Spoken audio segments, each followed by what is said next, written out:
Hello everyone, কি অবস্থা তোমাদের সবার? সো তোমাদের সামনে কেমিস্ট্রি পরীক্ষা। সো কেমিস্ট্রি পরীক্ষার সিকিউ সাজেশন নিয়ে আমরা চলে আসছি। কোন কোন চ্যাপ্টার পড়লে তুমি ইজিলি 5টা সিকিউ অ্যান্সার করতে পারবে, আজকে আমরা সেগুলো দেখবো। সো তোমাদের কেমিস্ট্রিতে টোটাল চ্যাপ্টার আছে 12টা। সো 12টা চ্যাপ্টারের মধ্যে কোন কোন তুমি চ্যাপ্টারগুলো এখন শেষ মুহূর্তে পড়বা? সো সেক্ষেত্রে যদি বলি, তোমাদের চ্যাপ্টার 3 হচ্ছে পরমাণুর গঠন, চ্যাপ্টার 4 পর্যায় সারণী, চ্যাপ্টার 5 রাসায়নিক বন্ধন। এই তিনটা চ্যাপ্টার তোমার জন্য খুবই খুবই গুরুত্বপূর্ণ। সো এই তিনটা চ্যাপ্টার থেকে তুমি ইজিলি এখান থেকে 2টা সিকিউ কমন পেয়ে যাবে। এরপর আমরা আসি চ্যাপ্টার 6-এ। সো তোমাদের এই 12টা চ্যাপ্টারের মধ্যে চ্যাপ্টার 6-এই হচ্ছে সব থেকে বেশি ম্যাথামেটিক্যাল টার্ম আছে। সো চ্যাপ্টার 8-এও কিছু ম্যাথামেটিক্যাল টার্ম আছে, সেটা হচ্ছে ডেল্টা এইচ বের করা, এবং চ্যাপ্টার 9-ও পিএইচ বের করা আছে। কিন্তু চ্যাপ্টার 6 থেকে তোমাদের একটা কোশ্চেন আসবেই, কারণ তোমাদের এই সবগুলো চ্যাপ্টারের মধ্যে এটাই শুধুমাত্র বলা যায় যে ম্যাথামেটিক্যাল একটা চ্যাপ্টার। সো এই চ্যাপ্টারটা তোমরা খুব ভালোভাবে পড়ে ফেলবা। এখান থেকে তোমাদের হচ্ছে লবণ দ্রবণের প্রকৃতি কেমন হবে, তারপরে হচ্ছে স্থূল সংকেত আণবিক সংকেত বের করা, মোলারিটি বের করা, এই টাইপের জিনিসপাতিগুলো ইজিলি পারবা, তোমরা একটা দেখে ফেলবা। এবার আসছি চ্যাপ্টার 7-এ। সো চ্যাপ্টার 7টাও তোমাদের জন্য খুবই খুবই গুরুত্বপূর্ণ। চ্যাপ্টার 7টাও তোমরা পড়ে ফেলবে, এখান থেকেও তোমাদের একটা সিকিউ কমন আসবে। সো চ্যাপ্টার 7 থেকে লাস্টেলিয়ান নীতি, জারণ বিজারণ বিক্রিয়া কিনে, এবং কিছু বিশেষ বিক্রিয়া আছে। বিশেষ বিক্রিয়া কোনগুলো, যেরকম আদ্র বিশ্লেষণ, অধক্ষেপণ, পানি যোজন, এই টাইপের বিক্রিয়াগুলো একটু পড়ে ফেলবা।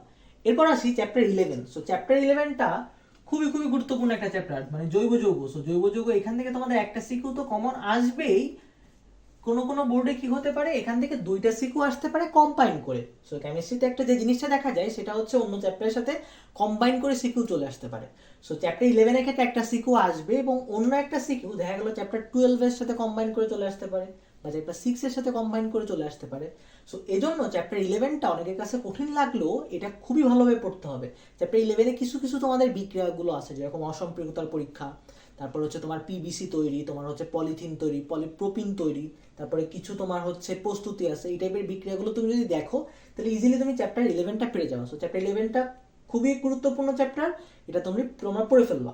সো আমরা টোটাল যদি দেখি, আমরা চ্যাপ্টার পড়লাম 1টা 2টা 3টা 4টা 5টা 6টা। সো এই 6টা চ্যাপ্টার পড়লে তুমি ইজিলি 5টা সিকিউ অ্যান্সার করতে পারবা। এবার তোমার যদি অনেক সময় দেখা গেল গতে তোমার দেখা গেল সেটা কমন বাদলো না, গতে তোমার দেখা গেল হচ্ছে কম্বাইন কোশ্চেন আসার জন্য তুমি এটা লিখতে পারছো না, সো তখন সেক্ষেত্রে তুমি ব্যাকআপ হিসেবে দু একটা চ্যাপ্টার পড়ে যেতে পারো। সেক্ষেত্রে তুমি কোনটা পড়ে যেতে পারো? সেক্ষেত্রে আমার সাজেশন থাকবে তুমি চ্যাপ্টার 2টা পড়ে যেতে পারো। কেন? কারণ চ্যাপ্টার 2 এর সাথে অনেক সময় চ্যাপ্টার 3 কম্বাইন করে কোশ্চেন চলে আসতে পারে, জন্য চ্যাপ্টার 2টা পড়ে যেতে পারো।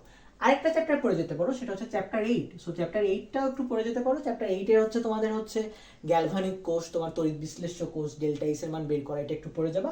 আর সাথে হচ্ছে তোমাদের লবণ সেতুর যে ব্যবহার কেন, এই জিনিসটা এগুলো একটু পড়ে যাবা।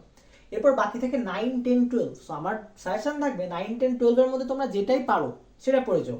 সো অনেকে, কেউ যদি 12 চ্যাপ্টারটা পারে সে 12 চ্যাপ্টারটা পড়ে যাবা, কেউ যদি 10 পারো 10 পড়ে যাবা, কেউ যদি 9 পারো 9 পড়ে যাবা। সো আমার সাজেশন থাকবে তুমি যদি এখান থেকে পড়ো, তাহলে চ্যাপ্টার 12টা পড়ে যেতে পারো। সো চ্যাপ্টার 12 পড়লে কারেন্টটা তুমি দেখা গেলো চ্যাপ্টার 11 এর সাথে চ্যাপ্টার 12 কম্বাইন করে আরেকটা চলে আসলো, ওইটা অ্যান্সার করতে পারবা। সো এই ছিল আমাদের সাজেশন। সো এই চ্যাপ্টারগুলো পড়লে তোমরা ইজিলি 5টা সিকিউ তো কমন পেয়ে যাবা, দেখা গেলো 6টা বা 7টা সিকিউ কমন পেয়ে যেতে পারো। সো ধন্যবাদ সবাইকে।